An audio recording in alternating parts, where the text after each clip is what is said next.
Right now, before you do anything else, I want you to notice something about your morning. Think about the very first thing you usually consume after you wake up. For most people, it is coffee, maybe tea, maybe a quick sugary bite, maybe nothing at all. It feels automatic, harmless, routine. But what if I told you that those first 60 minutes after you open your eyes are not just another part of your day?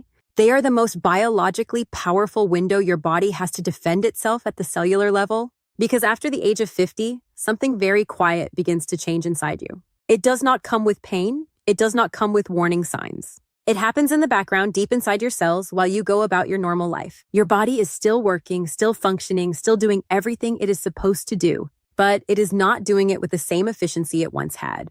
Every second, your body is creating millions of new cells. And every time a cell divides, it has to copy your DNA perfectly. That is the blueprint of your entire body. When you are younger, your body has powerful systems that check and repair those copies almost instantly. Mistakes happen, but they are caught and fixed before they can cause harm. After 50, those repair systems slow down. Not stop, just slow. And that small slowdown changes everything. Because now, tiny errors that would have been corrected instantly may linger a little longer. Your immune system, which once aggressively hunted down abnormal cells, becomes slightly less sharp. Not weak, just less aggressive. And your body's ability to block the growth of dangerous cells begins to decline in subtle ways. This is not fear, this is biology. But here is the part most people never hear. Your body is not helpless in this process. It responds very directly to what you do in the first hour after waking. Let me explain why that specific window matters so much. When you wake up in the morning, your body releases a natural surge of cortisol. Most people think of cortisol as a stress hormone, something negative. But in the morning, it is actually essential. It is your body's internal signal that says, wake up, activate, prepare. That surge does something incredibly important. It activates your immune system, especially a group of cells known as natural killer cells. These are your body's frontline defenders. They move through your tissues, scanning for anything abnormal, anything that does not belong, anything that could potentially become dangerous. And here's the key point. Those cells are most active in the early morning. Not in the afternoon, not at night. In the first 1 to 2 hours after you wake up. That is your peak defense window. Now think about this carefully. If that is the moment your body is most prepared to defend itself, then what you do during that time either strengthens that system or weakens it. It either supports your biology or works against it. And most people, without realizing it, are working against it every single day. Let me tell you a story. I once spoke with someone who had always considered themselves healthy. They exercised occasionally, ate reasonably well, went for regular checkups. Nothing extreme, just normal, balanced living. But their mornings were always rushed. Wake up, check the phone, drink coffee immediately, maybe grab something quick and sugary, maybe skip food entirely. To the person experiencing it, it felt completely harmless. Until they started learning about how the body actually works in that early window. And what they realized was this. Every morning, they were suppressing the very systems their body was trying to activate. Coffee on an empty stomach, spiking stress hormones too aggressively. Sugar, triggering insulin spikes that temporarily reduce immune activity. Skipping nutrients, leaving the body without the raw materials it needed to repair itself. None of these things are catastrophic on their own. But repeated daily, over years, they quietly shape your biology. Now here is where things get interesting. There are populations in the world where people live longer, experience lower rates of chronic disease, and maintain better health deep into older age. For a long time, people assumed this was genetics, that it was something fixed, something inherited. But when researchers studied what happens when those same populations move to different countries and adopt different lifestyles, something surprising happened. Their health outcomes changed quite significantly. Within 1 or 2 generations, their risk levels began to match the new environment. Same genes, different habits, different outcomes. That tells us something very important. It is not just what you are born with, it is what you do consistently. And one of the most consistent patterns observed in long-living populations is what they do in the morning. Not in a complicated way, not in a dramatic way. In a simple, repeatable sequence that supports the body instead of disrupting it. Before we go further, I want you to understand one concept clearly because it will change how you see everything that comes next. Your body is not reacting to single actions. It is responding to patterns. One good morning does not transform your health. One bad morning does not destroy it.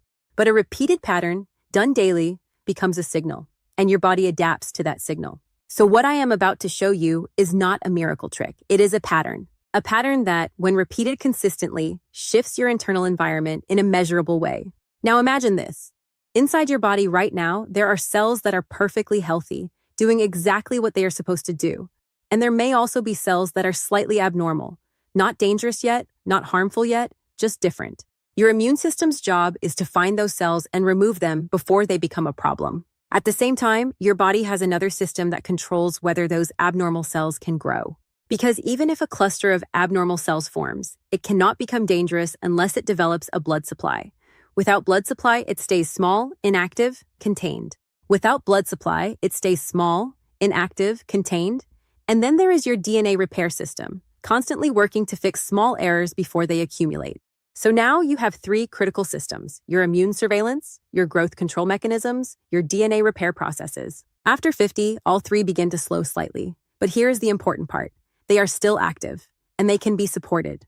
The morning routine I'm about to walk you through works because it targets all three systems at once, not separately, together. That is what makes it powerful. But before I explain exactly what to do, I need to clear something up. There is no single habit that can cure or prevent everything. Anyone who tells you that is oversimplifying. What we are talking about here is risk reduction, biological support. Now let's start with the first element, hydration timing. Most people wake up and immediately drink something, water, tea, coffee. It feels natural. But your body has already started its activation process the moment you woke up. That cortisol surge, that immune activation, that internal shift, it begins before you consume anything. If you immediately introduce substances, especially caffeine or sugar, you interrupt that natural rhythm.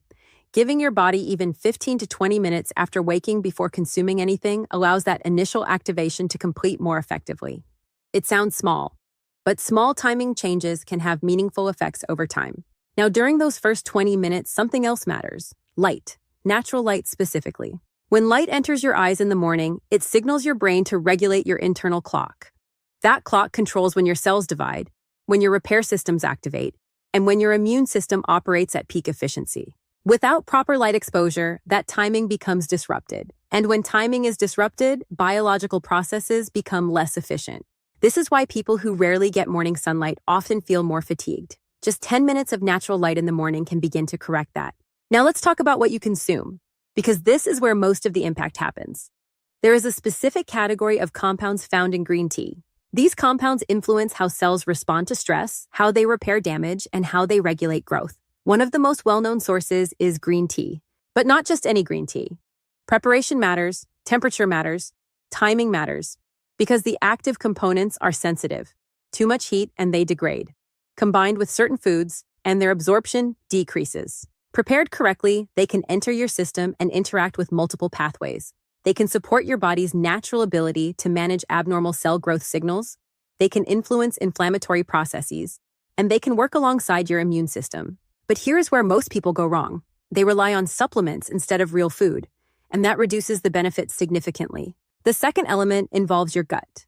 Inside your digestive system lives a complex community of bacteria that plays a major role in your health. Not just digestion, immune function, inflammation control, even how your body responds to abnormal cells. Certain types of beneficial bacteria are associated with stronger immune responses. Others are associated with weaker ones. And what you eat directly influences which bacteria thrive. Fermented foods, in particular, help support beneficial bacteria. These foods have been part of traditional diets for centuries, not because people understood the science at the time, but because they observed the effects. Today, we understand more about why they matter. They help create an environment in your gut that supports immune efficiency. And when your immune system is functioning well, it is better able to identify and respond to potential problems early. Now combine that with the third element, caloric balance. Not extreme restriction, not dieting, just avoiding overeating, especially in the morning. When you eat slightly less than full, your body activates a process that clears out damaged components within cells. Think of it as internal cleaning. But even a small gap, stopping at around 80% full, can help activate it. And over time, that contributes to better cellular health. Now step back and look at this as a whole.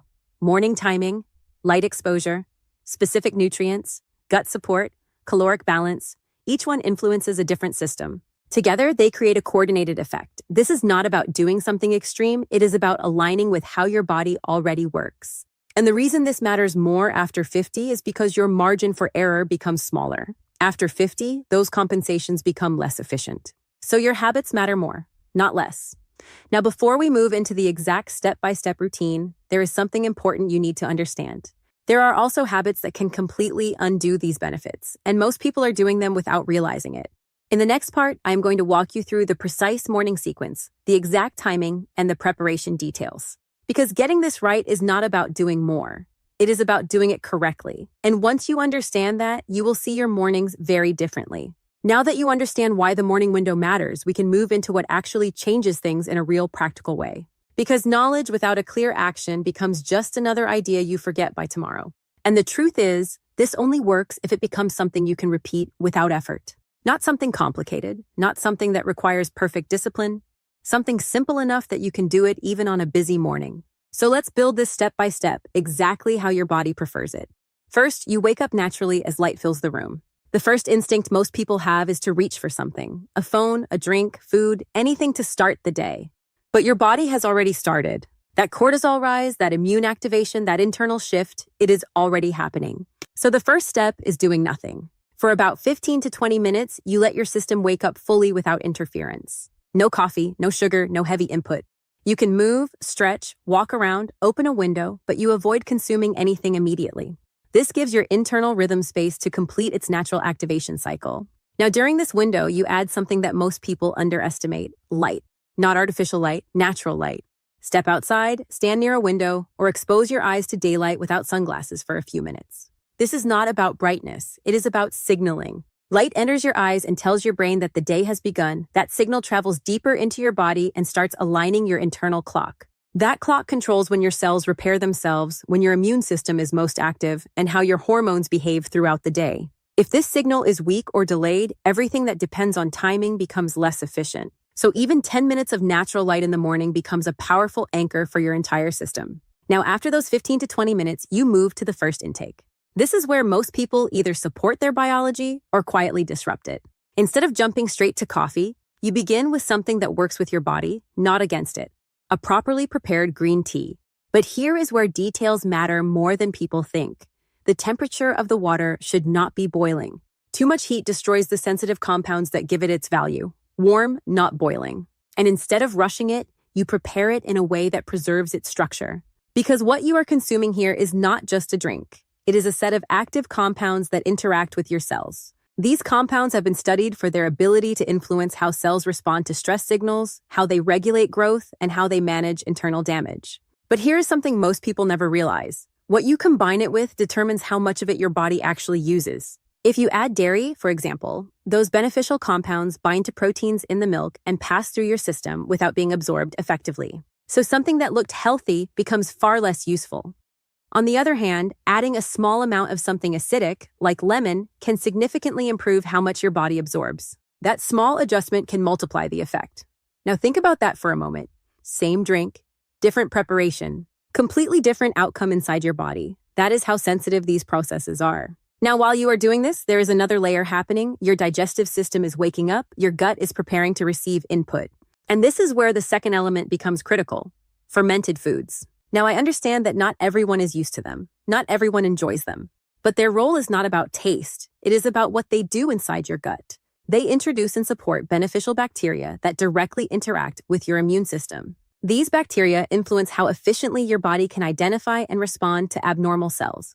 They also affect inflammation levels, which play a role in how your internal environment behaves over time. And here is the key: consistency matters more than quantity. Even a small amount, taken regularly, can shift your gut environment over weeks. You are not trying to overwhelm your system, you are feeding it.